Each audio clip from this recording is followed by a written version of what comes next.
Okay, we'll call the meeting of the Porterville City Council to order. Can we have roll call, please? Councilmember Tate, Here. Councilmember Carrillo, Present. Vice Mayor Flores, Can't turn my microphone on. I'm here. Mayor Reyes. Present, thank you. Okay, this is a time for oral communications, the opportunity to address the City Council on any matter scheduled for closed session unless additional time is authorized by the council. All commentary shall be limited to 3 minutes. Is there anyone who wish to comment? No? Not here in the council chambers. How about on Zoom? No, Your Honor. Okay, thank you. So we can move forward. We'll read the closed session items. Thank you, Your Honor. We have 4 items scheduled for closed session this evening. Let's see. So number 1, Government Code Section 54957.6, Conference with Labor Negotiator, Agency Negotiator John Lawless and Patrice Hildreth, Employee Organizations, Porterville Peace Officers Association, Fire Officers Series, Porterville City Firefighters Association, Management and Confidential Series, Public Safety Support Unit, Porterville City Employees Association, and all unrepresented management employees. A2, Government Code Section 54956.9, subsection D1, Conference with Legal Counsel, Existing Litigation, Statewide Traffic Safety and Signs Incorporated versus California Professional Engineering et al., and cross-related complaints, Tulare County Superior Court Case Number 284137. Item 3 is per Government Code Section 54956.9D3, Conference with Legal Counsel, Anticipated Litigation, Significant Exposure to Litigation, 5 cases in which facts are not yet known to potential plaintiffs. And number 4 is pursuant to Government Code Section 54956.9D4, Conference with Legal Counsel, Anticipated Litigation, Initiation of Litigation, 1 case. Okay, thank you. We will now move into closed session and reconvene at 6:30 p.m.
right.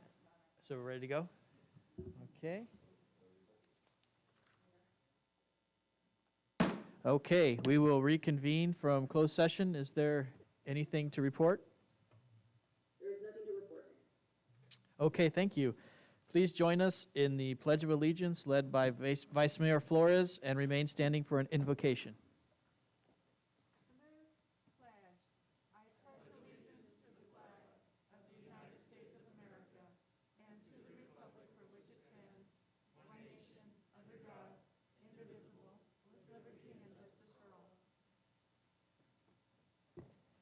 Is there anyone who'd like to come forward and give an invocation?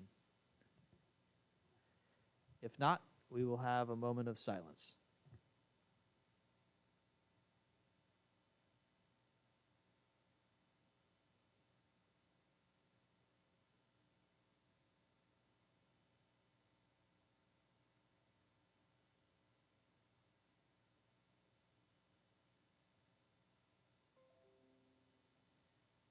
Okay, thank you. You may be seated.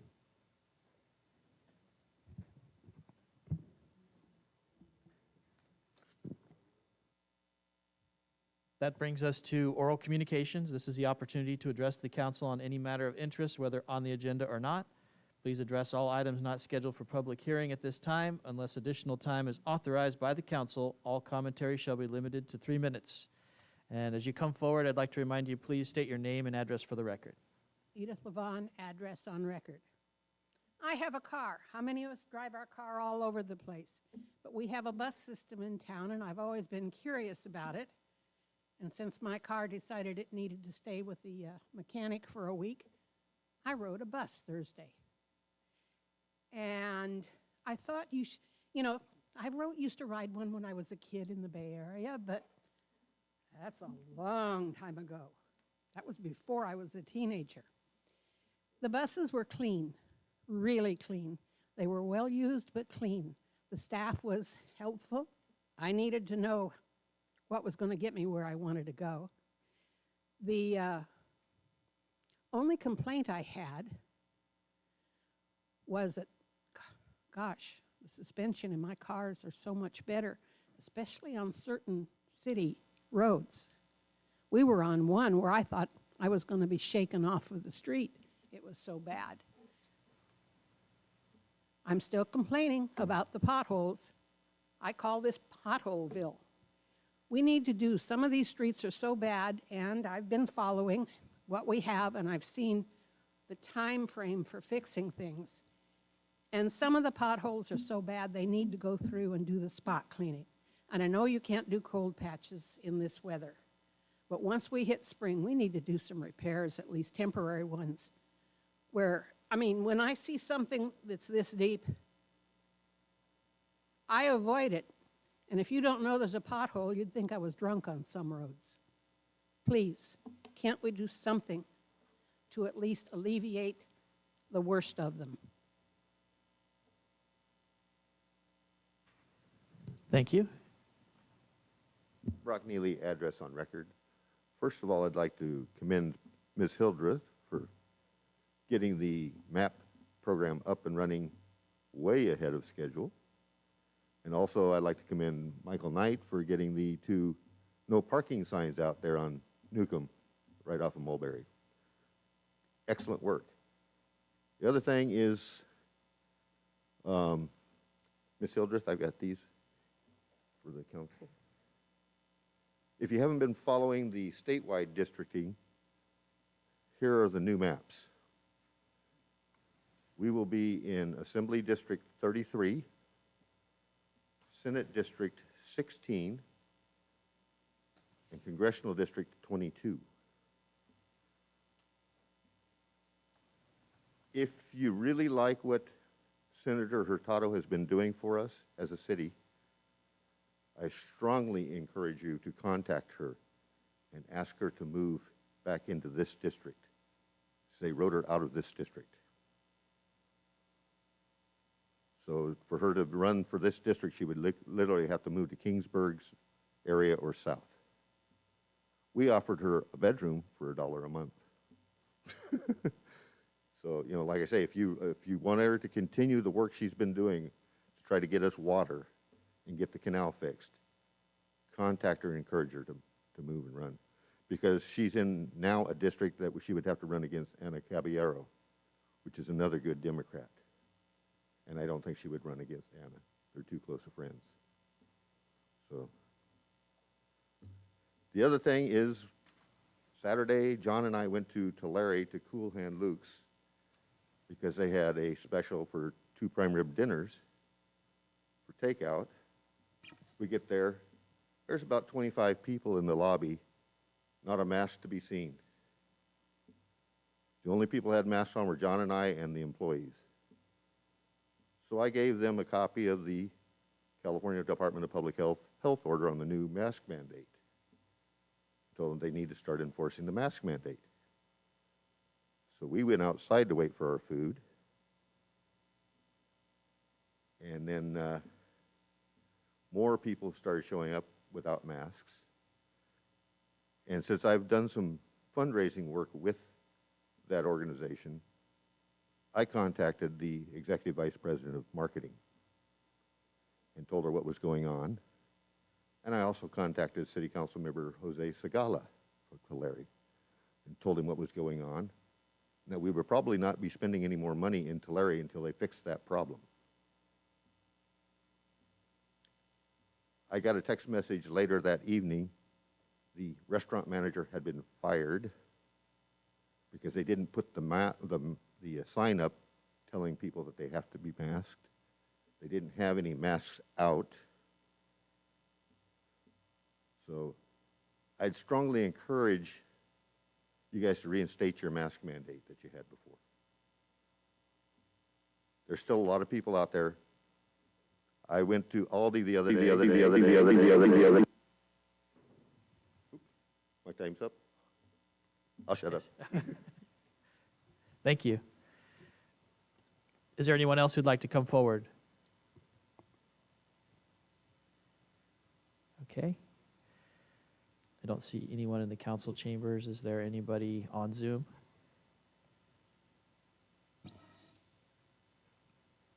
Yes, Your Honor. If you allow, I'll go ahead and bring her in. Yes, please. So we have 2. The first one is Kathy Gwynn. Hello. Go ahead. Hi, good evening, everybody. Can you hear me okay? Yes. Hi, yes, good evening. I'm just commenting on the animal shelter, tabling of it again.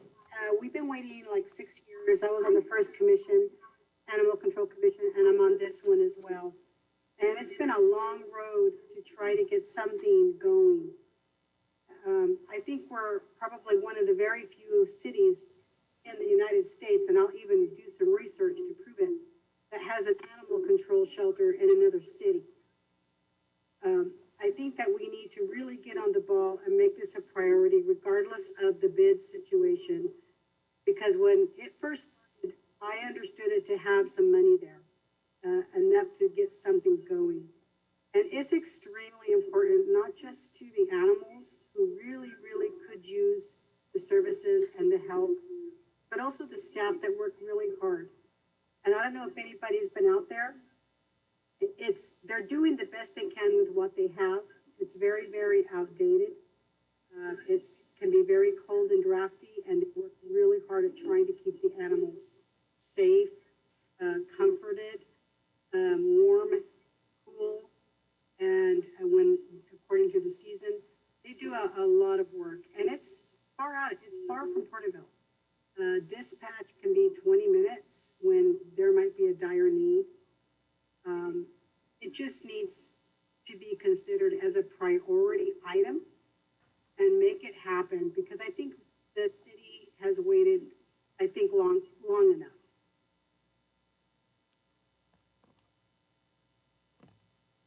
And that's it for me. Thank you. Okay. Thank you. All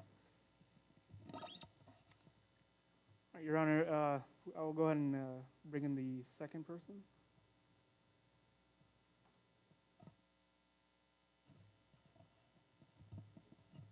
Hello, can everybody hear me? Yes.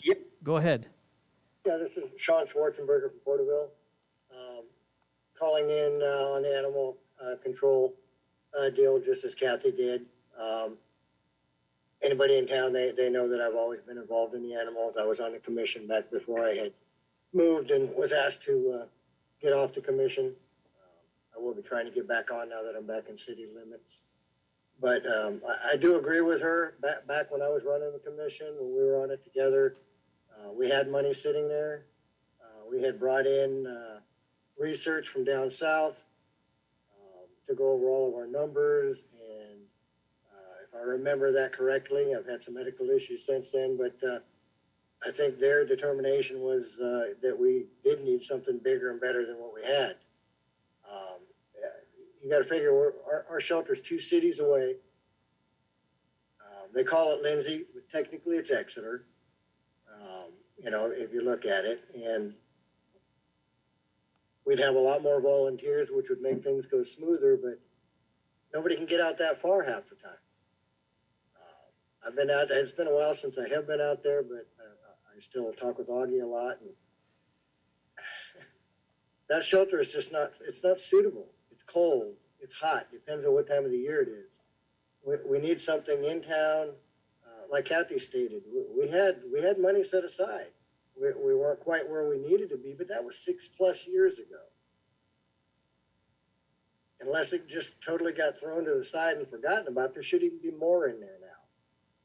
And I know tonight we're probably not going to have a lot of people here because this went kind of quick and finding out about it and everything, but there are a lot of animal advocates in this town. And every vet that we have in this town helps us the best that they can. They help the shelter the best that they can. But as Kathy said, being that far away, there's a lot that can't be done because of the response times and the distance.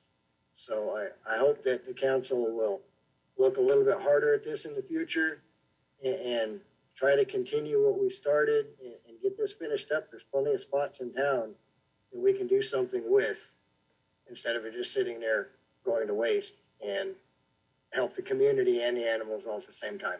Thank you. Thank you.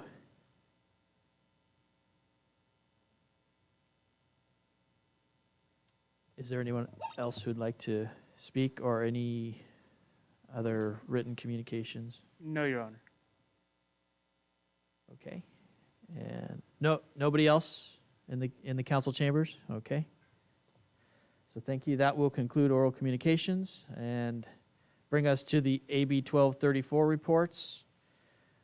This is the time for all AB1234 reports pursuant to Government Code 53232.3. And several reports tonight. We'll start with the Tulare County Association of Governments, Tulare County Transportation Authority. Thank you, Mayor. We met on December the 6th. It was a virtual meeting. As I stated at the last council meeting, it was difficult to participate. There were electric technical problems that were working against connections. It began with the transportation workshop.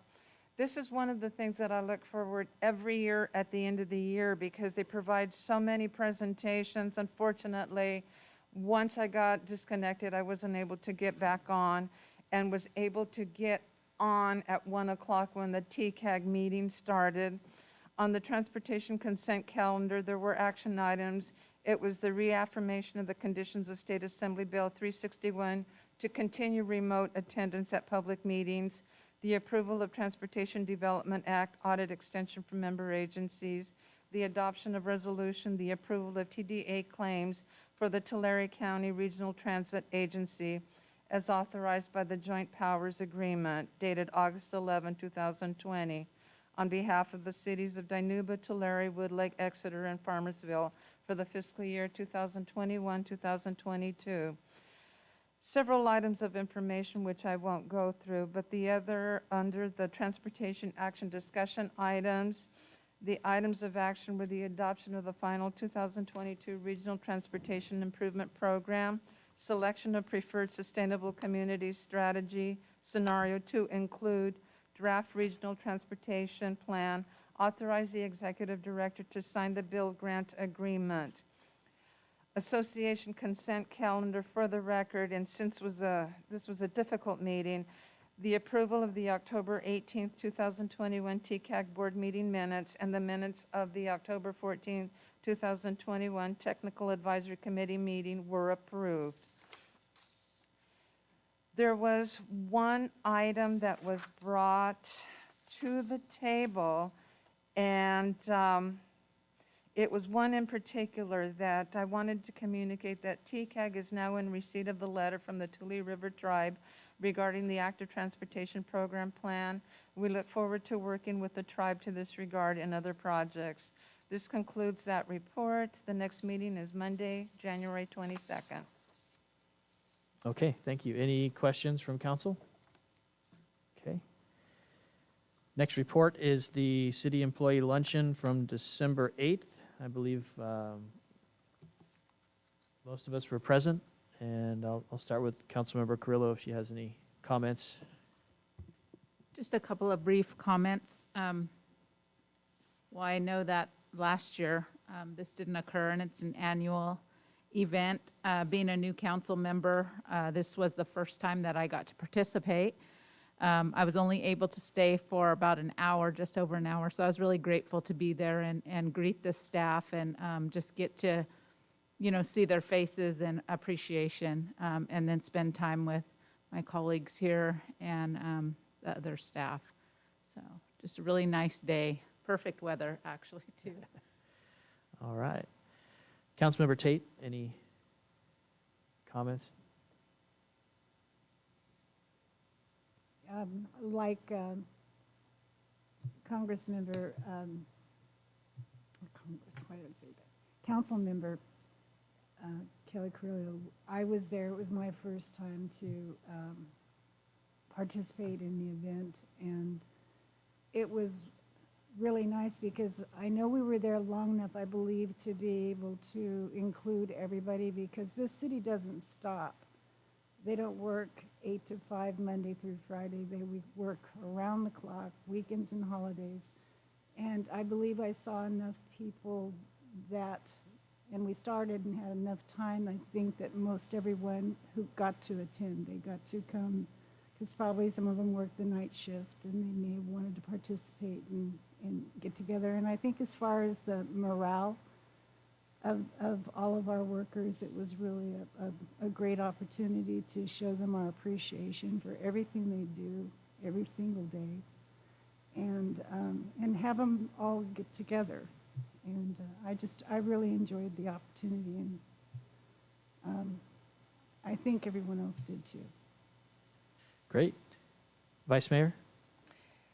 I want to say this was such a wonderful time for everyone to get together, especially the location, because it brought all the departments. It was outdoors, and it brought all the departments together. You had our chief of police, our chief of fire, you had Mr. Moore from our public works director, all of us being on the serving lines to serve the staff and being able to engage in dialogue.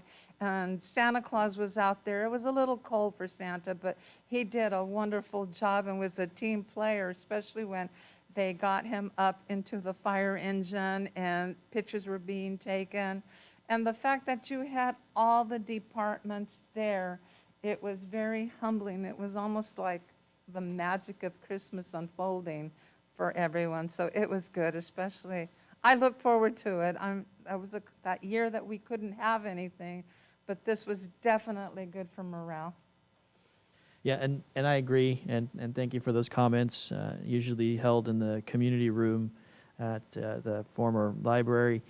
So to have it outdoors and consider the space allowances for people, also allowing people to come in shifts so that not everybody's congregating at the same time, and also taking care with the distribution of the food. I was lucky enough to man the gravy ladle for a portion of the time, but it was great to talk to everyone as they came in for their shift to eat, and look forward to future luncheons during the holidays with the employees. So again, a great event. So the next report is a meeting that the Vice Mayor and myself had with Senator Hurtado's office. I'll just cover it briefly.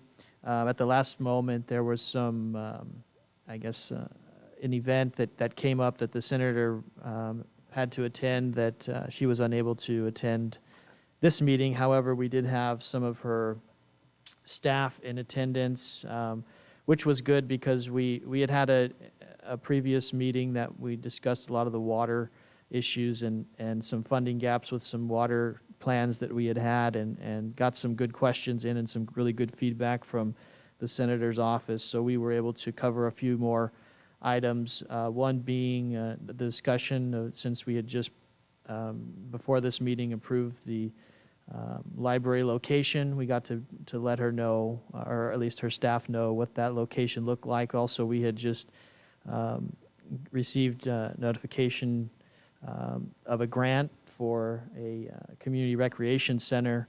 So the conversation revolved around funding gaps to be able to achieve the projects in completion with what was recommended from the needs assessment, as well as connectivity with these two projects.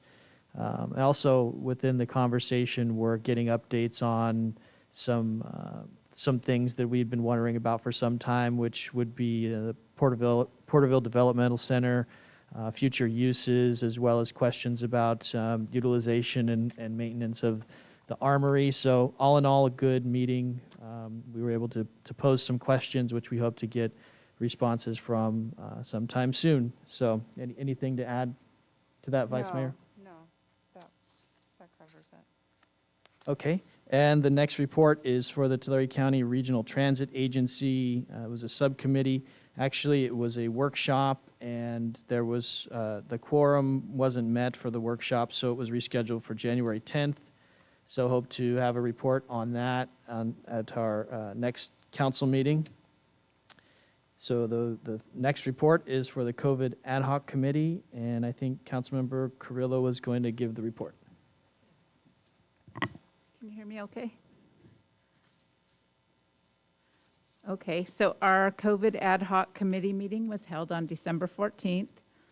The first item we discussed was Porterville College submitted a community civic event for a class registration event to be held on January 12th at Centennial Park. With all the information submitted, there were no issues with the event, and we recommend to proceed with that. The second item we discussed was the outdoor dining permits that are in place for 3 restaurants, and the committee is recommending to keep those permits open until the April 5th City Council meeting. Those were set to expire, I believe, early January. The next item we discussed was the ongoing vaccine roundup events, and we discussed the thought of continuing those through the new year. And so we are recommending 2 different date timelines in January. That would be January 6th through the 8th, and then January 27th through the 29th. And we are looking at those dates specifically so that staff and our partners could plan accordingly for those events. The next item we discussed was the delinquent utility accounts and recommending to continue to waive those late fees for a period of time. And the last item we discussed was recommending the continuation of the $25 for small business license and deferring that to July 2022. That concludes the items for the COVID ad hoc. Okay, thank you. Are there any questions from council? Okay. Next report is for the Tulare County Economic Development Corporation, meeting of December 15th. Thank you, Mayor. City Manager Mr. Lawless and I attended the meeting virtually. The minutes of October the 27th were approved. The financials through October the 31st were detailed and were approved. It was noted at this meeting that the November and December financials will be presented and reported at the January 2022 meeting. The project and client services updates were provided. They're currently managing 39 active project files. Information is current fiscal through October 2021. Broken down from prior fiscal years, they have 26. New projects this fiscal year to date is 16, less the closed inactive projects this year, 3. There were 2 projects that were reported as most active. One was to assist in a relocation of a local manufacturing company. The company planned to keep business in Tulare County, wants to relocate to a smaller site. It is already Visalia-based, so that is where they're looking for.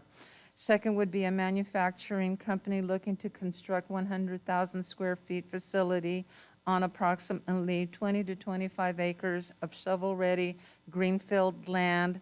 The company will use locally grown grasses and other agricultural crops to produce molded fiber, biodegradable products.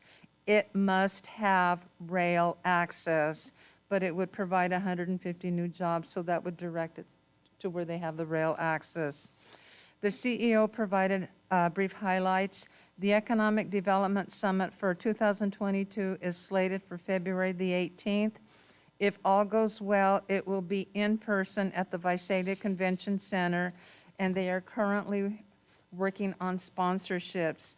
They are also looking to fill 3 board member seats. They are identifying partners and representatives. To that regard, Chairman Harness announced that Veronica Guzman from Dinuba of Valley Strong will be coming on to fill one of the seats. It was recommended for Board of Directors to submit names to Mr. Nathan Ollie with recommendations. On a side note, if they're looking for partnerships and business partnerships, I was saying, well, Porterville has people that could probably be participants. And on a side note from the business community, I was thinking of maybe Mr. Sonny Basra, but that outreach would have to be made out to him. Mr. Harness indicated that Mr. Colby Wells and another gentleman will be recognized for their years of service. I am finding out that the Tulare County Economic Development Committee meetings are usually done within 30 to 45 minutes. It was recommended to the board to invite guests to speak, ask questions, and have public members. Mr. Rudy Mendoza expressed that perhaps we could invite from out of the area to inquire about what is working or what is not working for the cities with regard to economic development and the growth. And several of us came back and are in the membership now with the Tulare County Economic Development.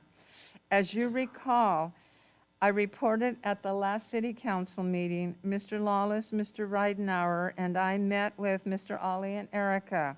I stated that this meeting was a follow-up to our membership, a work in progress to the efforts of the city of Porterville regarding communications, developments, and projects. This sort of aligns with Mr. Mendoza's comment and making the inquiry as to what is working, what is not, and we had similar questions to that regard for here in Porterville. That concludes my report. Our next meeting is Wednesday, January the 26th, 2022. Okay, thank you. Any questions? Okay. And the next meeting to report on is Tulare County Association of Governments Subcommittee meeting from December 15th. Thank you. This subcommittee meeting was comprised of the executive director, Mr. Ted Smalley, all of his TCAG staff, and 4 members of the TCAG board, which were Board of Supervisors Amy Shucklian, Mr. Pete Vanderpool, Visalia City Council member Brian Pachigian, and myself.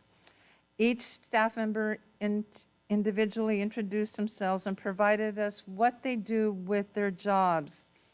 As an elected to the TCAG board, we were invited to meet with staff, the sharing of dialogue and conversations with regard to work, any questions we had or they had of us. Each one of us were able to share. Compliments were made to the staff for their work by each of us. TCAG is one of the strongest Tulare County, I want to say it's one of the strongest committees, and I would encourage council members on the dais to look for this venue in the future, in particular because they have the venues for funding related to transportation. Within the organization is LAFCO, the Local Agency Formation Committee, also the newly formed Tulare County Regional Transit Agency, and in addition to the beautification projects along the corridors of the 190 and 65 through the steering corridor committees. When it came to my turn, I stated that when I was the new elected official years ago, how as a newly elected and representative to the TCAG board, in the beginning, it was a learn, read, and grow experience. What helped me the most was the orientation session to see where the connectivity and the alignments were with each aspect of TCAG. I also stated that I wished I had been provided more of the resources before I made my first trip to Washington, D.C. I stated that with newly electeds that have come on to the TCAG board and new staff, this would be beneficial for them and to serve as a refresher for many of us as legislation and bills change over the years that would affect many of the decisions and the funding aspects, especially with comprehension of all the legislation and how it works. I also briefly highlighted that the virtual meetings have been stressful for all of us, especially when there are technical issues connecting to the meetings. Not being in person has been a complication for several of us, in particularly to meeting participation, that not all were participating as if they would in person. We were asked about concern areas and projects. The makeup of Visalia is different to that of Porterville when it comes to transportation. Supervisor Shaklian and Councilmember Pachigian shared what was in the area of Visalia. When I was asked about Porterville and in our area, I stated that the transportation landscape of Porterville is not as that of Visalia. We are working with projects along the Mighty 190, the Teapot Dome area. With the casino moving to Porterville, we embrace the airport, inclusive of the beautification efforts with the Westwood Bridge, the roundabouts, etc. I also stated the efforts also include Highway 65 to Porterville, the connectivity to this area. I was pleased to have been invited to the meeting and that I hope the orientation recommendation will be a consideration in the near future. This meeting was just dialogue. No decisions were made, and that concludes my report. Okay, thank you. Any questions? Okay. The next report is for the Tulare County Task Force on Homelessness, and I believe Claudia was going to give this report. That's correct, yes. Okay. Good night, good afternoon, evening. The Tulare County Task Force on Homelessness that met virtually on December 15, 2021, and the attendees included myself as the alternate to Vice Mayor Flores via Zoom, and on Facebook Live, City Manager John Wallace attended. The task force adopted a resolution to allow them to continue to hold meetings remotely according to the Modified Brown Act for teleconferencing provisions set forth in Assembly Bill 361. CSET presented on their Youth Advisory Board, also known as YAP, which has a concentrated effort on addressing youth homelessness. Next, Noah Whitaker provided an update on the Project Room Key, Home Key, and the vaccination efforts for the unsheltered, namely in the city of Tulare. The VA Central California also presented on the services that they provide, and they gave some examples of the partners who they refer out to.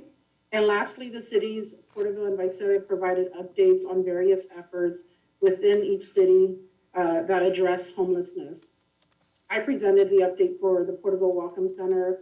Their unduplicated number that I shared was as of November, and that's 1,893 individuals.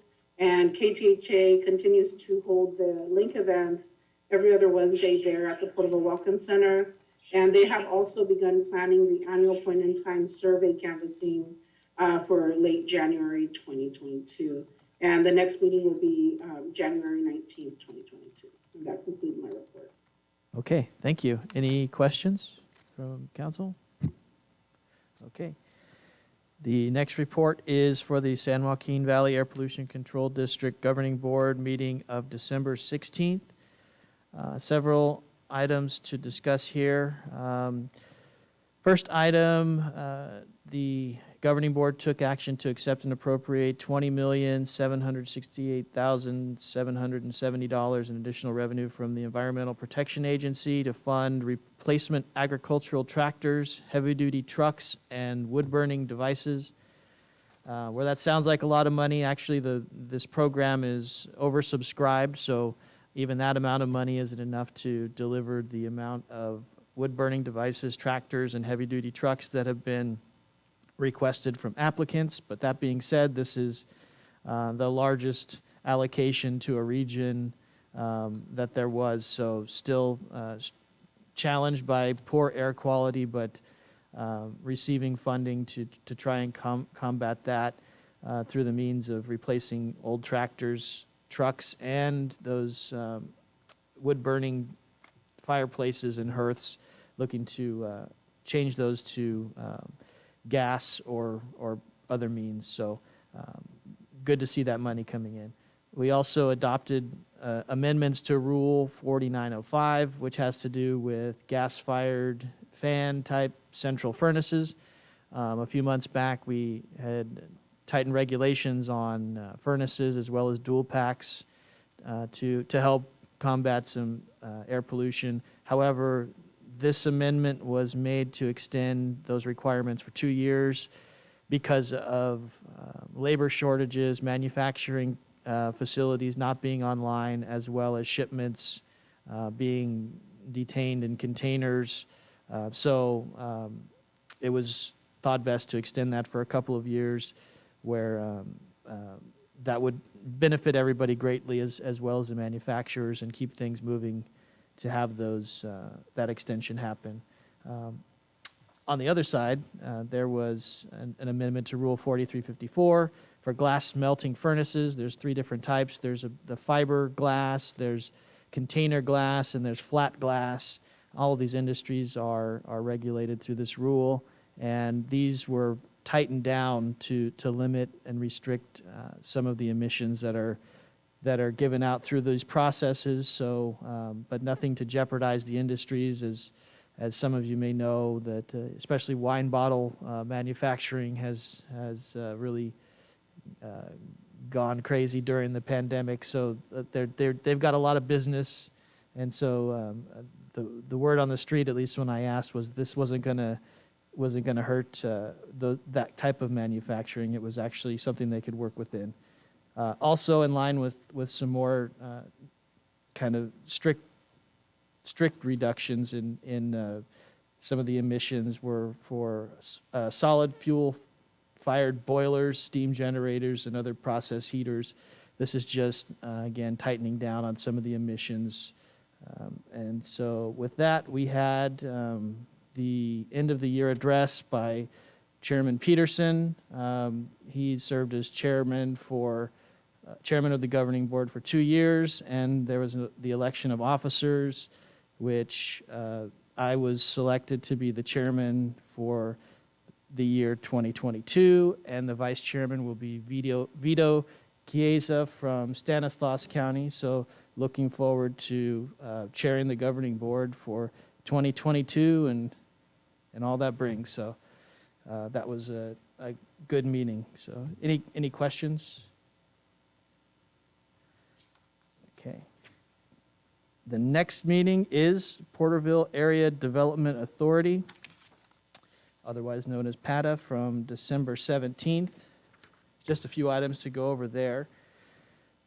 We approved the minutes from the previous meeting, as well as a resolution adopting procedures consistent with AB 361 to be able to hold remote meetings, just as we do here.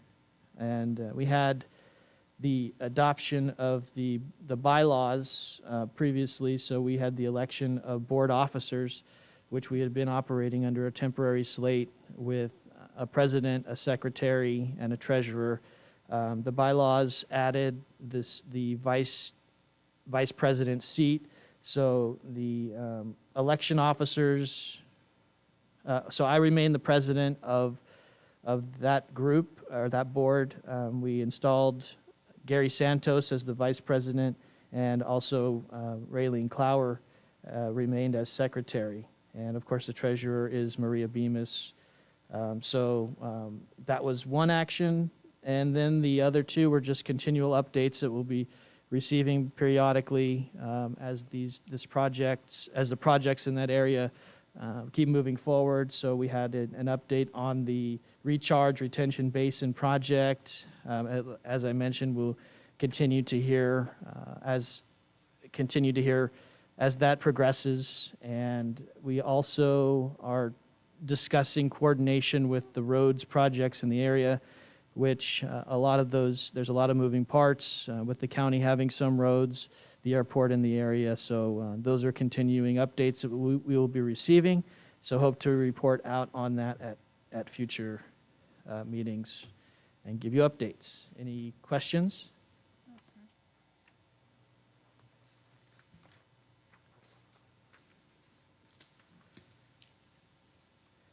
Okay, and that looks like it concludes our AB1234 reports. There are some reports from boards and commissions. So this is a time for all committee and commission board reports, subcommittee reports, and staff informational items. I see that we had a couple of meetings. We had a Parks and Leisure Services Commission meeting on December 2nd. Not sure if... We actually had no quorum that night. Okay. And then a Library and Literacy Commission meeting from the 14th. You know I'm going to be here. I'm a bibliophile. We met last week. We had an interesting meeting. Some of the highlights from November are we had 900 English Storytime viewers and 807 Spanish Storytime viewers, which was 1,775. Anna Marie continues to entertain and delight the patrons with what she does. She's fun. Staff continues working out of the old Hoagie's building, processing materials, linking them to the library system, stamping, covering, labeling, etc. The staff has processed over 23,520 library materials as of the 30th of this month, and our drop-off center remains closed to the public. The virtual book club is still continuing to go, reminding you that it's the first Thursday of every month at 4 p.m. via Zoom. The library park and grab and go book program, which I participate in, continues to go strong, and they do things by appointment. It's Tuesday, Thursdays, and Saturdays from 11 to 3. Appointments are 15-minute slots, and we had 283 patrons visits, and honor checked out 866 books for the month.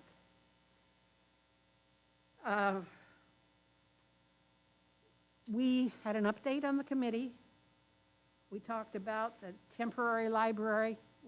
Hopefully that purchase order has been sent because we're counting the days, weeks. We understand it's going to be 16 once things get going. And 16 weeks well, to me it feels like 6 months. There are some new online resources from the State Library that our staff are being trained in right now. Courses on global online learning platforms. There's a Get Set Up program. There's a Learning Express Library, LinkedIn, North Star.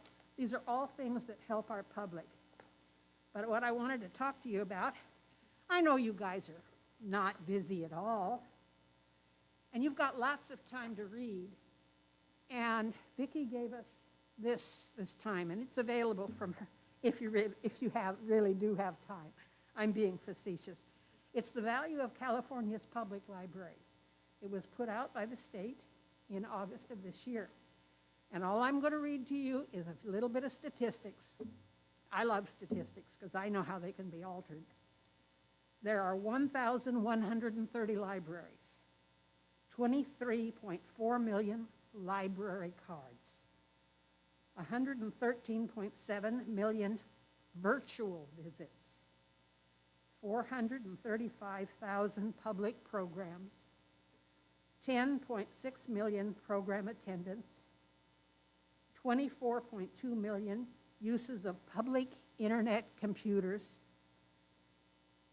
119 million total collection items, 35.5 million e-books, 24,000 public internet computers.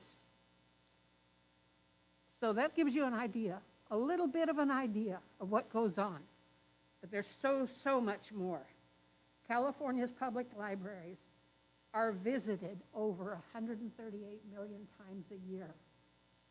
And that's why getting our little one up and running and our big one off the ground and going is so important. I remember when I used to help recruit businesses to Porterville, and Jason knows what I'm talking about. Businesses, factories, all of them want a good library system, a good park system. We need to get our library back so we can really begin recruiting again. Thank you. I see we had an Arts Commission meeting on November 23rd. Any report? No. No report. Okay. And then a Youth Commission meeting December 8th, which I don't see. Okay. And a Transaction and Use Tax Oversight Committee meeting, but no report for that. And we also had included in the packet the Water Conservation Phase 3 status update. So if there's any questions from council regarding that, or Staff is prepared to answer any questions that the council might have, but we are looking forward to this next week, 10 days of rain. It's looking really great, our forecast, so we're excited about that. okay. Okay, seeing no questions, we can move on to the consent calendar. All consent calendar items are considered routine and will be enacted in one motion. There will be no separate discussion of these matters unless a request is made, in which event the item will be removed from the consent calendar. All items removed from the consent calendar for further discussion will be heard at the end of scheduled matters. Council, how would you like to proceed? Mayor, I would like to pull item 5 for clarification to the community, just so that we can highlight that one. But that would be the only one. Okay, And if there are no other items to be pulled, or any noted conflicts of interest, I make the motion that we accept items 1 through 4, 6 through 15 of the consent calendar. okay, thank you for the Before motion. there's a second, Mayor, if you don't mind, I know staff would like to just note that on number 4, the recommendation is changed just slightly to authorize sending out the RFP subject to technical changes. Okay. Thank you for that clarification. So we have a motion on the floor. Is there a second to accept items 1 through 4 with the noted clarification on 4, and then 6 through 15? I second that. Okay, so we have a motion and a second. So we'll go ahead and call for the vote. Councilmember Tate? Aye. Councilmember Carrillo? Aye. Councilmember Stowe? Aye. Vice Mayor Flores? Aye. Mayor Reyes? Aye. Passes 5-0. Thank you.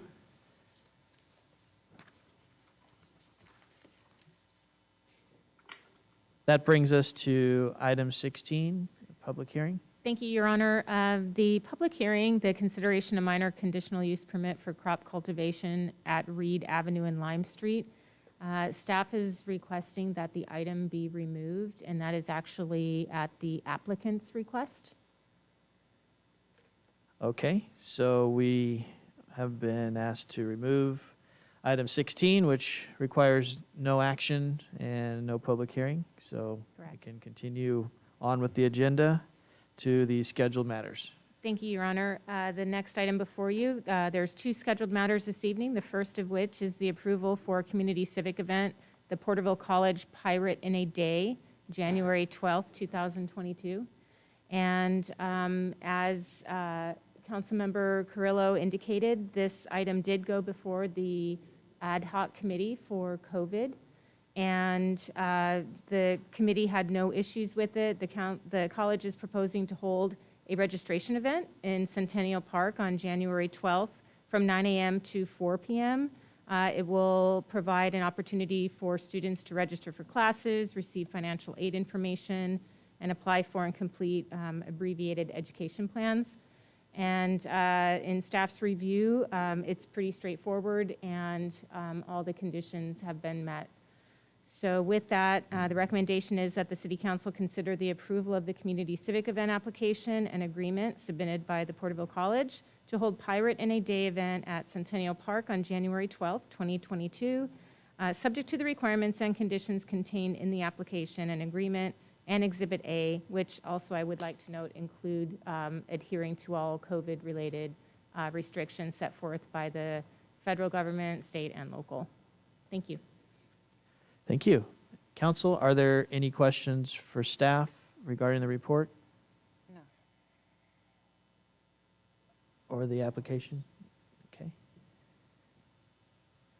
And as mentioned, it came through the ad hoc committee, so all considerations, as well as the history of determinations through that committee, were considered for this one. So how would you like to proceed? I make the motion that we accept staff recommendation and approve the community civic event to hold the day on Centennial Park, January 12th, 2022, subject to the requirements of the application and exhibit. Okay. I'll second. So we have a motion and a second. We'll go ahead and call for the vote. Councilmember Tate. Councilmember Carrillo. Aye. Councilmember Stowe. Aye. Vice Mayor Flores. Aye. Mayor Reyes. Aye. Passes 5-0. Thank you. And next item, please. Thank you, Your Honor. The next item this evening is the status and review of proclamation of local emergency, COVID-19. And I do have some updated statistics that I would like to share with you with regard to confirmed cases in Tulare County from the last reporting period, which was at the last council meeting. The confirmed cases have increased by 542 as of the beginning, the impetus of the local emergency. We're at 70,765 within Tulare County, and it brings the total in Porterville to 14,553. That is an addition from the last reporting period of 111 cases. Deaths have increased by 16 from the last reporting period, with a total of 1,111. Recoveries have increased by 488 to a total of 68,736. Current active cases in Tulare County, 918. In the Porterville area, 207, which is a decrease of 6 from the last reporting period. In terms of vaccinations, the county has administered an additional 2,715, which now includes in the report those aged 5+. So now we're also capturing those youth that have been vaccinated. In terms of hospitalizations, confirmed cases, Sierra View currently is 8, which is a decrease of 12 from the last reporting period. In ICU, there's currently 6, which is in addition of 1 case from the last report. PDC remains in a warm status. There's been no change on that. The California Department of Public Health has issued guidance on December 13th, which went into effect on December 15th, that went back to requiring face coverings for all individuals in public, indoors, and that will be remain in effect until January 15th, at which point it will be reevaluated by the state. With regard to our vaccination roundup, so at the Christmas parade, the roundup was held, and we ended up vaccinating 326 individuals. The community roundup of December 9th through 11th, 1,730 individuals were vaccinated. First day with 303, second day with 173, and then the third day with 1,255. To fund those, $985,900 of ARPA funds were expended to date for those vaccination events. And with that, staff is requesting that the council consider taking action with regard to the COVID-19 emergency. That being that the council finds that you receive the report and review the proclamation of the local emergency. You determine that the need still exists to continue the declaration of local emergency. You approve the draft resolution authorizing the local emergency virtual meetings, and that's related to AB 361. And then you take action and provide direction concerning the recommendations set forth by the COVID Ad Hoc Committee, including continuing the suspension of late fees associated with delinquent utility accounts. Also continuing the outdoor dining permits that are set to expire January 2nd. The Ad Hoc Committee requested that those be extended to April 5th, 2022. Also, per the Ad Hoc Committee recommendation concerning the deferral of the biannual collection of the $25 small business licenses. And the recommendation is to continue those to July 2022. Also, with regard to the Roundup vaccine events, to schedule 2 additional Roundup events in January. The first, January 6th through 8th, and the second, January 27th through 29th. And then staff would like to add one other consideration, and that would be that the council consider extending the COVID-related leave also to fall in line with the extension to April 5th, 2022, to allow the time frame during which the city employees can utilize their COVID leave, not adding additional leave, but allowing them further time to access the leave already on the books. So with that, staff is happy to answer any questions. Okay, thank you for the report. And I know there's a few items in there that were being requested to consider, but it is good to hear that we're able to align some of those things on the calendar so that we can approach them in chunks where need be. So I did have a question. I know it kind of came up through the ad hoc committee and with deferring some of the especially the small business license fee. I think it came up during the meeting that most small businesses were paying that anyhow. So it's just more of a convenience for those who may find themselves in the position where they're not able to do it, or maybe as calendared with the renewal. But I did want to bring that up, that a lot of our small business owners are proud and able to comply with that. So, but it's nice to have that as an opportunity. So with that, any questions from I don't council? have questions. I'm prepared to do this. I am prepared to make a motion that we continue with the declaration of local emergency, that we continue and approve the draft resolution authorizing the emergency meetings, that we suspend, or what, maybe suspension of the late fee? Yes, affirm suspension of late fees to April 5th. There you go, that's what I want. And then to continue with the outdoor dining and defer the biannual 25 license fee, and to continue the roundups January 6th through the 8th, January 27th through the 29th, and that we authorize and carry over, continue, extend the COVID administration leave to April the 5th. That's pretty good. That is my motion. Okay.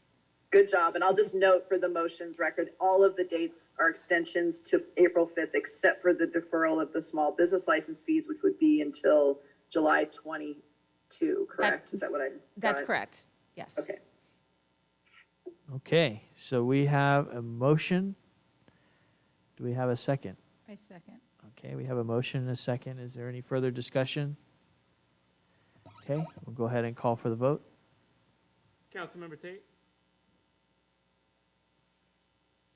Aye. Councilmember Curlow, Aye. Councilmember Stowe, Aye. Vice Mayor Flores, Aye. Mayor Reyes. Aye. Passes 5-0. And now it looks like we go back to item 5. That's correct, yes.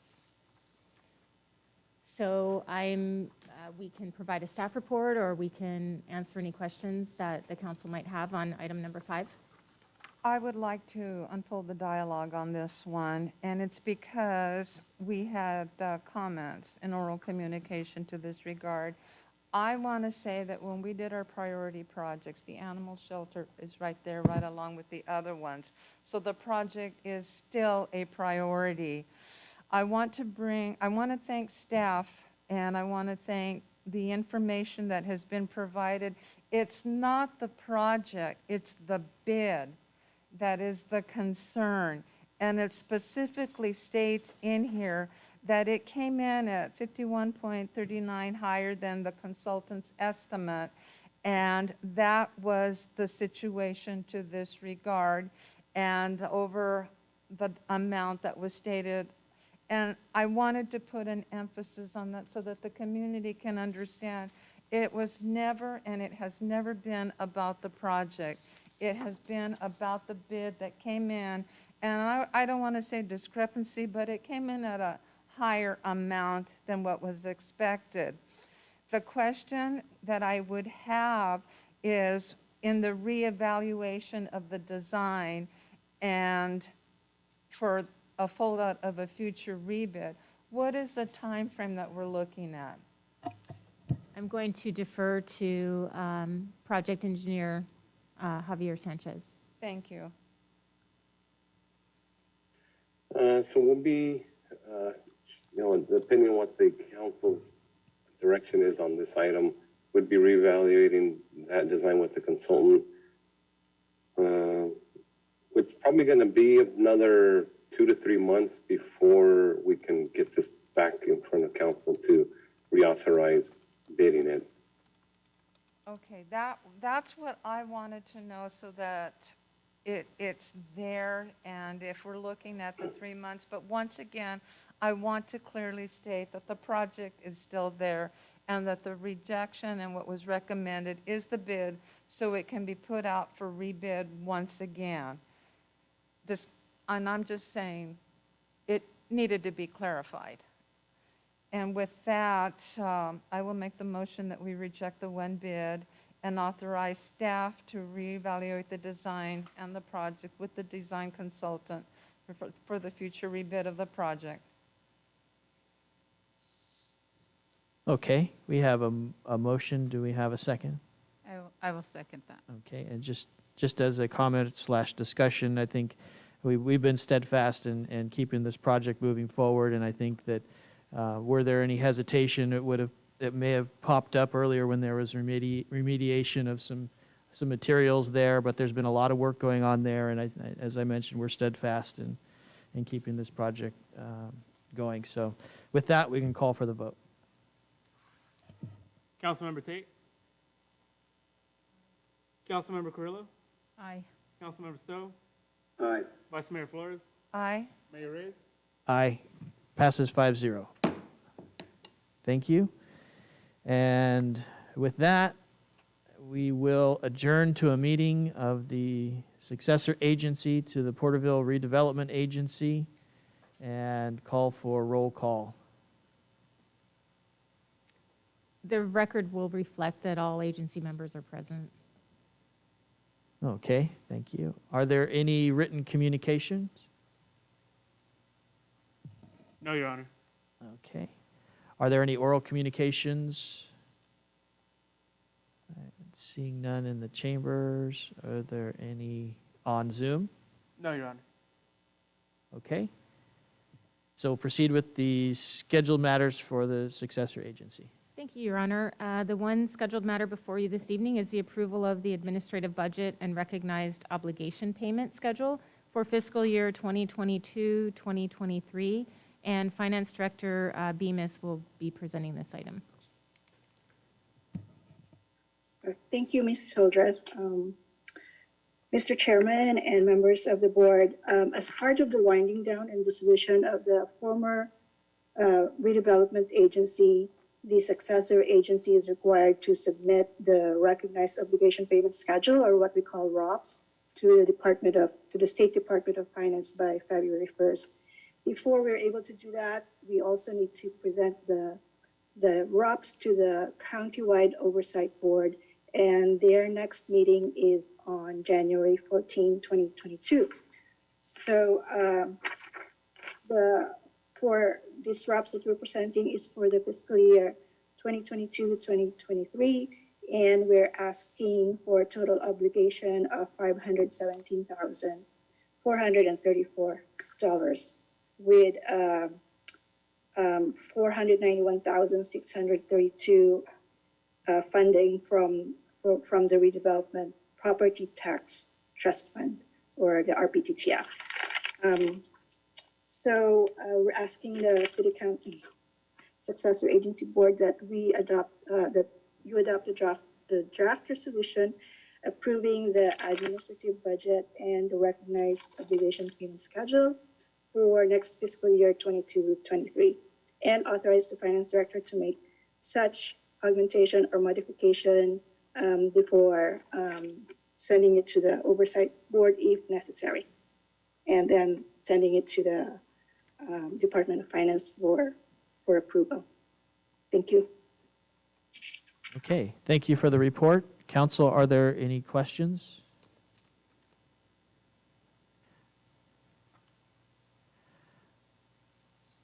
I don't have any questions. Okay. Any questions or action or motions? Okay. I make the motion that we adopt the draft resolution approving the administrative budget and the recognized obligation payment schedule for the fiscal year period, July 1, 2022 through June 30th, 2023, provided that should any augmentation or modification be required to the ROPS 2223, the Finance Director shall be authorized to make such augmentation or modification and direct successor agency staff to submit ROPS 22 through 23 to the County-wide Oversight Board for approval. Okay. If that's your motion, is there a second?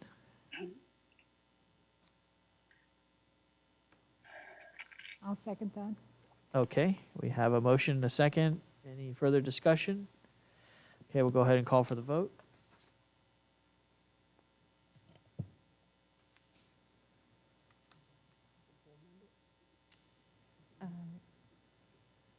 Board Member Tate, That's fine. Board Member Carrillo, Aye. Board Member Stowe, Aye. Vice Chairperson Flores, Aye. Chairperson Reyes. Aye. Passes 5-0. Thank you. And we will now adjourn to the meeting of the Porterville City Council and proceed with oral communications. Is there anybody who would like to address the council? Okay, seeing none. Is there anybody on Zoom who would like to address the council? No, Your Honor. Okay, thank you. That will conclude oral communications and bring us to other matters. I will start with Councilmember Carrillo. Okay, just a couple things. The first one is the animal shelter. I just wanted to mention something on that. Thank you for pulling that, just to kind of clarify that. And thanking the community members that spoke up. I always appreciate the feedback when it's given in a positive manner. Even when it's strong dialogue, it's still helpful, because overall, we're just trying to come up with solutions to make things better for our city. And, in reading the staff report and getting the briefings before, I understood the issues with the bid and agree with it, because that over amount of money could be used funding towards the project. So I appreciate the staff's recommendations, and that's the reason I voted that way. One thing I will say is because of, I know it's a priority, and I remember talking about that during the annual plan of projects, but I will make myself a little more well-versed on the brief history, timelines, and things like that happened before my time, just to make sure I'm up to date on that and clear, so that as I see those projects through, I'm fully aware of those things. And the staff's always good about being open to share anything that we request. So I just wanted to mention that. And then the only other thing that I wanted to say is, because it's the holiday season and we won't see each other for a while, so I wanted to genuinely wish you all happy holidays, however you celebrate, with your families, or whether it's a small setting and quiet. Just wishing happy winter season, actually, for all of us. And hopefully, all the staff and your families stay safe and stay well, and we don't have to experience any more, of the loss that our communities have. I hope that our staffs, stay safe on the job as well as at home. And just prayers for all of us to stay healthy and be prepared to come into a new year hopeful. That's all I have. Okay, thank you. Thanks for those sentiments. Councilmember Tate. I just been thinking back about my time here with this group, and where we were at in July, and how far we've come since then, reflecting back. This pandemic has impacted everything that we were unable to accomplish, and now as a result of that, I can see how much we have accomplished just in these few short months. I look at the increase of vaccination, some of the programs that we've sponsored, and how successful that's been as far as getting more shots in arms, taking a better control over the disease in general. The numbers of admission in the hospital decrease as the vaccines increase. Some of the community events, not some, but all of the community events that we were unable to be part of, we've rejoined the world. It seems like we still have, having our Christmas party, being able to have a Christmas parade, being able to have the Veterans Parade, all of these events, the parties on Main Street, the music, bringing back community unity. I'm just very proud of the accomplishments that we've made, and I'm looking forward to the next year. And thank you. Merry Christmas, everyone. Thank you. Councilmember Stowe. Yes, Your Honor. Thank you very much. Merry Christmas and a Happy New Year to you all. And I want to thank Councilwoman Tate for the jam. And I'm sure I will appreciate that here in the near future. And I just want to say that she mentioned about all the events we're having. That's only because of the people in our community who's been vaccinated or getting vaccinated. And I'm still mesmerized by the numbers that we're getting. And I want to, I'd like to see everyone in town vaccinated. So continue doing so and getting vaccinated, and encourage your friends and families to get vaccinated, just so we can have an open community and an open county and an open state. I mean, it's time. We need to get rid of this COVID virus, and we only can do that with vaccinations. Again, don't lose your life over politics. It's not worth it. And the last thing I have to say is stay positive and test negative. Thank you. Okay, thank you. Vice Mayor Flores. I would like to begin with saying how I was at a loss for words with the loss of one of my closest friends, Rhoda Hunter, a legacy in her own. Many of us were touched and blessed by her presence and by her sincerity in reaching out to several of us. And then I'm going to shift to Julia, and I want to say how grateful that we've survived another year as the festivities of the holidays come to an end.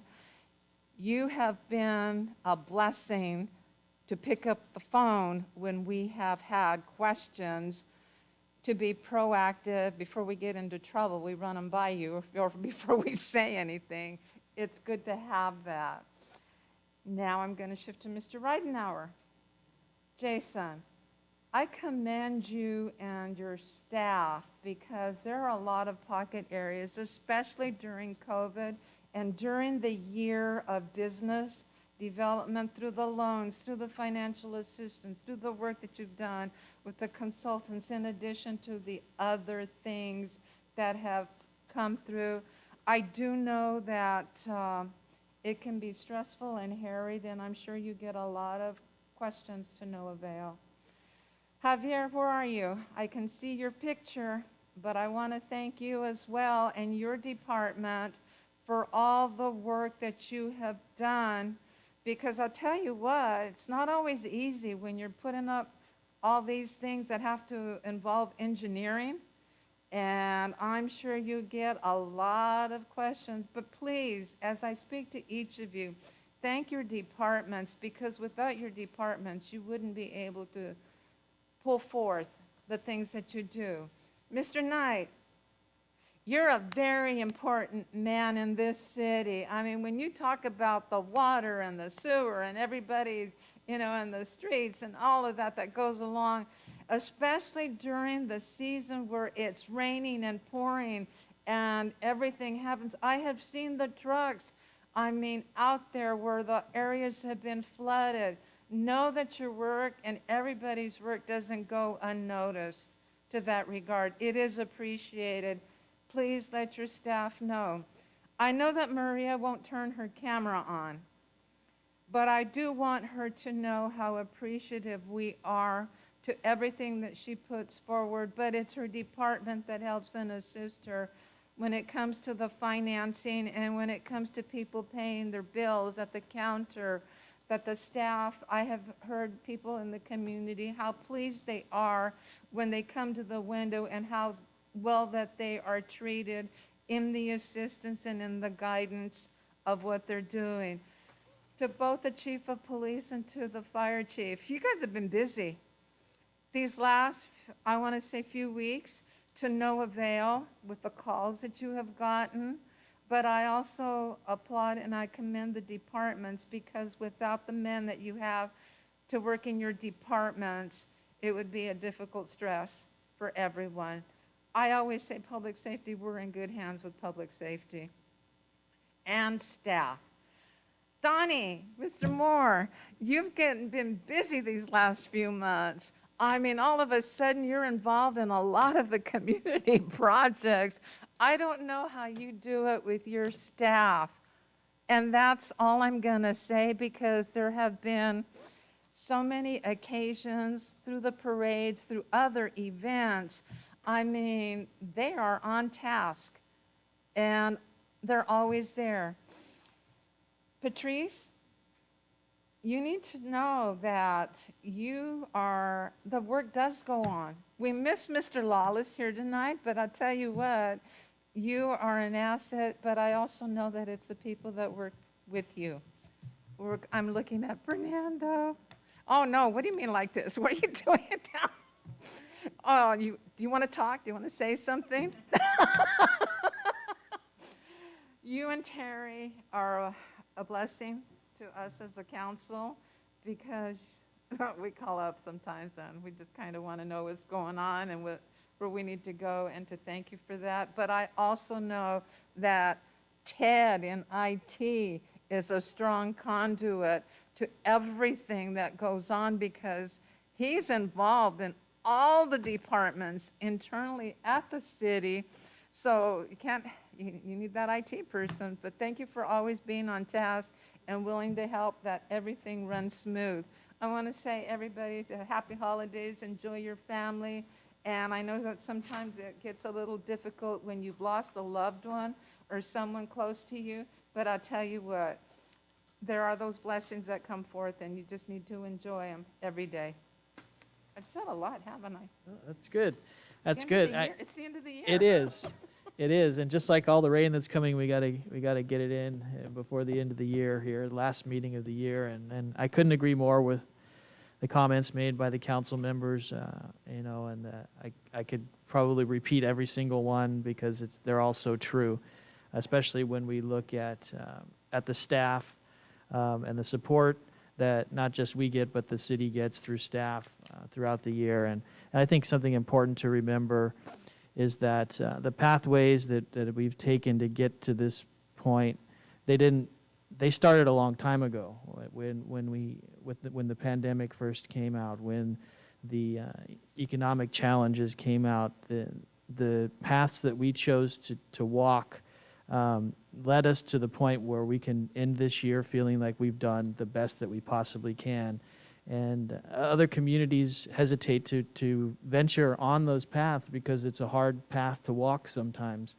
But I think I can say with confidence that once you decide to do what you feel is right as a body, as a city, as a group, that it's easy to stay on that path. And sometimes it seemed like it would be a lot of challenges, mentally, physically, and otherwise, but we're here and we made it, and we've taken care of a lot of business this year.